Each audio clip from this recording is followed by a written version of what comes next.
Hi friends, welcome to our channel. Brahmamudi serial next ఎపిసోడ్లో ఏం జరగబోతోందో ఈ వీడియోలో చూసి తెలుసుకుందాం. కావ్యకి ప్రపోజ్ చేయాలనుకుంటున్న రాజ్ అసలేం జరిగింది అని తెలుసుకోవడానికి ఈ వీడియోని స్కిప్ చేయకుండా ఎండ్ వరకు చూసేయండి. జనాభా లెక్కలు రాసుకోవడానికి వచ్చిన అతను కావ్య పేరు రాసుకోకుండా మర్చిపోయి వెళ్ళిపోతూ ఉంటే అప్పుడు రుద్రాని, హలో ఏవండి, మీరు ఒకళ్ళ పేరు రాసుకోవడం మర్చిపోయారు అని పనిమాల పిలిచి మరీ చెప్తుంది. అప్పుడు అపర్ణ, కావ్యలు ఇద్దరు రుద్రాని వైపు కోపంగా చూస్తారు. అప్పుడు అతను పేరు చెప్పండమ్మా అని అంటారు. అప్పుడు రుద్రాని పేరు కళావతి అని చెప్తుంది. అప్పుడు అతను రాసుకుంటాడు. అప్పుడు అతను, అవును, ఈవిడ మీకేమవుతారు అని అపర్ణని అడుగుతాడు. అప్పుడు అపర్ణ, ఇప్పుడేం చెప్పాలి, ఇతను కావ్య పేరు రాసుకోవడం మర్చిపోయి వెళ్ళిపోతూ ఉంటే ఈ రుద్రాని అసలు పనిమాల పిలిచి మరీ ఇరికించింది, ఈ రుద్రాని మామూలుది కాదు అని తిట్టుకుంటూ ఉంటుంది. కావ్య కూడా ఏం చెప్పాలో అర్థం కాక తనలో తానే సతమతమైపోతూ ఉంటుంది.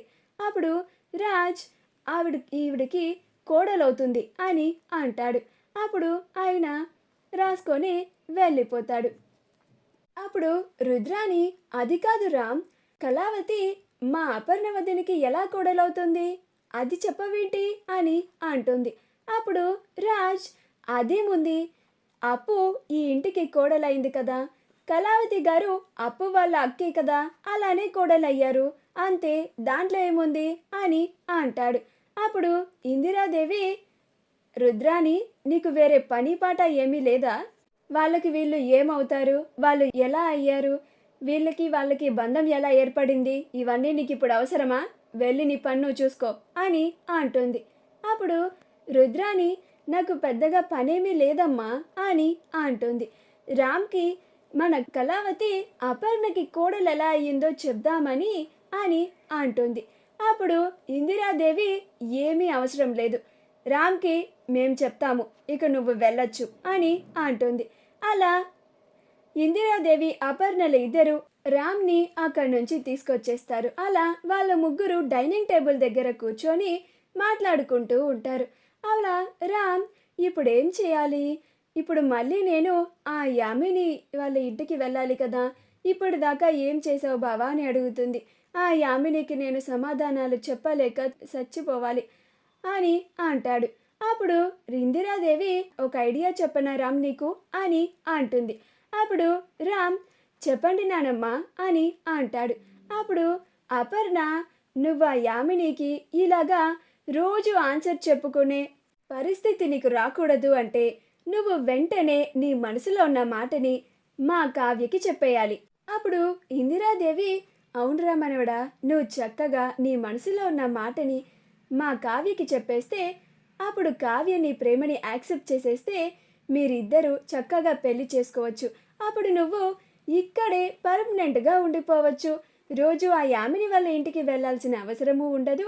ఆ యామినికి నువ్వు రోజు ఇలాగా ఏదో ఒకటి చెప్పుకునే పరిస్థితి రాదు అని అంటుంది.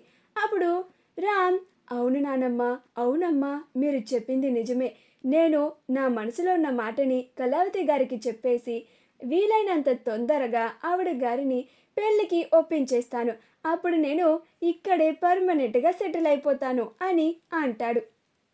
ఇదంతా ఒక పక్క నుండి రుద్రాని విని, అమ్మ వదిన, రామ్ని పర్మనెంట్గా ఇక్కడ ఉంచడానికే ప్లాన్ వేసేసారా, మీ ప్లాన్ ఎలా సక్సెస్ అవుతుందో నేను చూస్తాను, ఇప్పుడే ఆ యామినికి కాల్ చేసి మీ ప్లాన్ అంతా లీక్ చేసేస్తాను, ఆ యామినిని జాగ్రత్త పడమని చెప్తాను అని అనుకొని తన గదిలోకి వెళ్ళిపోతుంది. అప్పుడు రాహుల్, ఏంటి మామ్, ఏమైంది, ఎందుకు అంతలా హడావుడి పడుతున్నావు అని అంటాడు. అప్పుడు రుద్రాని, అవునరా, నువ్వు పొద్దున్నుంచి ఎక్కడికి వెళ్ళావు, కనిపించనే లేదు అని అంటుంది. అప్పుడు రాహుల్, అది మామ్, చిన్న పని ఉంటే బయటికి వెళ్ళాను అని అంటాడు. అప్పుడు రుద్రాని, ఏం పని రాది, నాకు కూడా చెప్పకుండా వెళ్ళావు అని అంటుంది. అప్పుడు రాహుల్, చిన్న పని అన్నా కదా మామ్, అవును, నువ్వు ఎందుకు ఇంత హడావుడి పడుతున్నావు అని అంటాడు.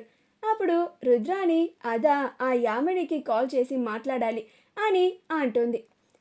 రామ్, ఇందిరాదేవి అపర్ణలతో మాట్లాడుతూ ఉంటాడు. అప్పుడు అపర్ణ, అయితే ఇప్పుడే వెళ్ళి కావ్యకి నీ మనసులో ఉన్న మాట చెప్పేనన్నా అని అంటుంది.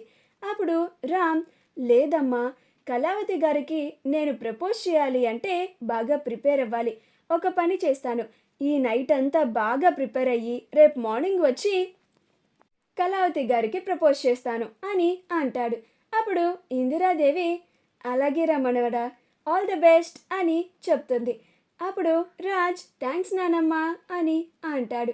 అప్పుడు అపర్ణ, ఆల్ ది బెస్ట్ నాన్న అని అంటుంది. అప్పుడు రామ్, థ్యాంక్స్ అమ్మా అని అంటాడు.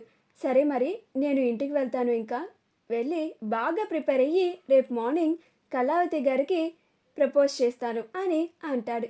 అప్పుడు ఇందిరాదేవి అపర్ణల ఇద్దరు అలాగే రామ్ అని అంటారు. అలా రామ్ తిరిగి యామిని వాళ్ళ ఇంటికి వెళ్ళిపోతూ ఉంటాడు.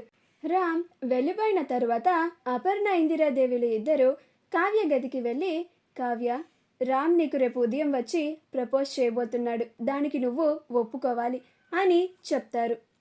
అప్పుడు కావ్య, ఏంటత్తయ్య, ఏంటమ్మమ్మ గారు మీరు మాట్లాడుతుంది, రేపు ఆయన వచ్చి నాకు ప్రపోజ్ చేయగానే నేను దానికి ఒప్పుకోవాలా అని అంటుంది.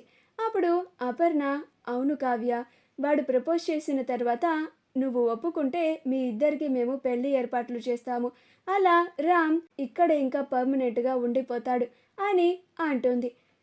రుద్రాణి యామినికి కాల్ చేసి, రేపు రాజ్ కళావతికి ప్రపోజ్ చేయాలని అనుకుంటున్నాడు అని చెప్పేస్తుంది. అప్పుడు యామిని, ఏం మాట్లాడుతున్నారు మీరు, మా బావ ఆ కావ్యకి ప్రపోజ్ చేయాలనుకుంటున్నాడా అని అంటుంది. అప్పుడు రుద్రాణి, అవును యామిని, నువ్వు ఇప్పుడు కనుక జాగ్రత్త పడకపోతే రామ్ నీకు దక్కడు, ఇక్కడే పర్మనెంట్గా సెటిల్ అయిపోతాడు, ఇక నీ ఇష్టం, రేపు నువ్వేం చేస్తావో నాకు తెలియదు, రామ్ మాత్రం ఈ ఇంటికి అస్సలు రాకూడదు, రామ్ ఇక్కడికి రాకుండా చూసుకునే బాధ్యత నీదే అని అంటుంది. అప్పుడు యామిని, అలాగే ఆంటీ, ఇలా ముందుగానే ఫోన్ చేసి నాకు ఇన్ఫర్మేషన్ ఇచ్చినందుకు చాలా థ్యాంక్స్, ఇక మా బావ ఆ ఇంటికి రాకుండా నేను చూసుకుంటాను కదా, మా బావ ఆ కళావతికి ఎలా ప్రపోజ్ చేస్తాడో కూడా నేను చూస్తాను అని అంటుంది. అప్పుడు రుద్రాణి, సరే యామిని, నేనుంటాను అని కాల్ని కట్ చేస్తుంది. అప్పుడు రాహుల్, వావ్ మామ్, అసలు అపర్ణ అత్తయ్య ఇందిరాదేవి అమ్మమ్మ ప్లాన్ని ఆ యామినికి ముందుగానే లీక్ చేసి వాళ్ళ ప్లాన్ ఫెయిల్ అయ్యేలాగా చేశావు, శబాష్ మామ్, శబాష్ అని అంటూ ఉంటాడు. అప్పుడు రుద్రాణి, మరి ఆ రామ్ ఇక్కడే పర్మనెంట్గా సెటిల్ అయ్యేలాగా ఉంటే నేను చూస్తూ ఎందుకు ఊరుకుంటాను అని అంటుంది. మా వీడియో కనుక మీకు నచ్చినట్లయితే లైక్ చేయండి, షేర్ చేయండి, మా ఛానల్ని సబ్స్క్రైబ్ చేసుకోండి, పక్కనే ఉన్న బెల్ ఐకాన్ని క్లిక్ చేయడం మాత్రం మర్చిపోకండి.